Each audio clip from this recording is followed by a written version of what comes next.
ಶ್ರೀ ಗುರು ಬಸವಲಿಂಗಾಯ ನಮಃ. ಇಂದಿನ ಬಸವಣ್ಣನವರ ವಚನ ಹೀಗಿದೆ.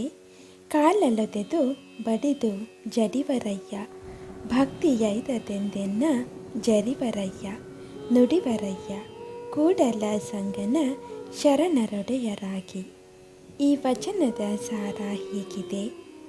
ಒಡೆಯರಾದ ಶರಣರು ತಮ್ಮನ್ನು ಕಾಲಿನಿಂದ ಒದೆದು ಬಡಿದು ಜಡಿದರೂ ಸರಿ, ಅದು ತಮ್ಮ ಕಲ್ಯಾಣಕ್ಕಾಗಿ ಮತ್ತು ತಮ್ಮಲ್ಲಿ ಭಕ್ತಿಯನ್ನು ಹುಟ್ಟಿಸುವುದಕ್ಕಾಗಿ ಎಂದು ಬಸವಣ್ಣನವರು ಭಾವಿಸುತ್ತಾರೆ.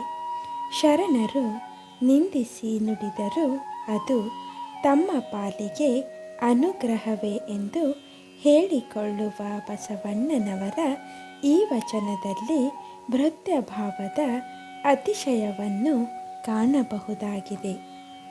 ಇಂದಿನ ಮಾತು: ಸದಾ ಎಲ್ಲರನ್ನೂ ಪ್ರೀತಿಯಿಂದ ಕಾಣುವ ಶಿವನಲ್ಲಿ ಸಾಂಸಾರಿಕ ಸುಖ ದುಃಖಾದಿಗಳು ವಾಸ್ತವವಾಗಿ ಇರುವುದಿಲ್ಲ.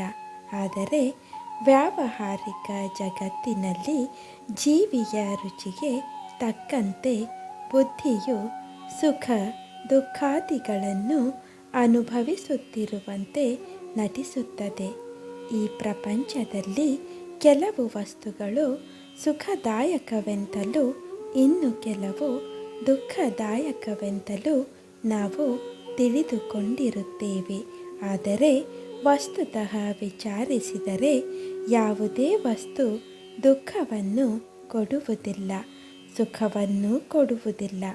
ನಮ್ಮ ಬುದ್ಧಿಯು ಯಾವುದನ್ನು ಪ್ರೀತಿಪೂರ್ವಕವಾಗಿ ನೋಡುತ್ತದೆಯೋ ಅದು ಸುಖದಂತೆ ಮತ್ತು ಯಾವುದನ್ನು ಪ್ರೀತಿರಹಿತವಾಗಿ ನೋಡುತ್ತದೆಯೋ ಅದು ದುಃಖದಂತೆ ಭಾಸವಾಗುತ್ತದೆ.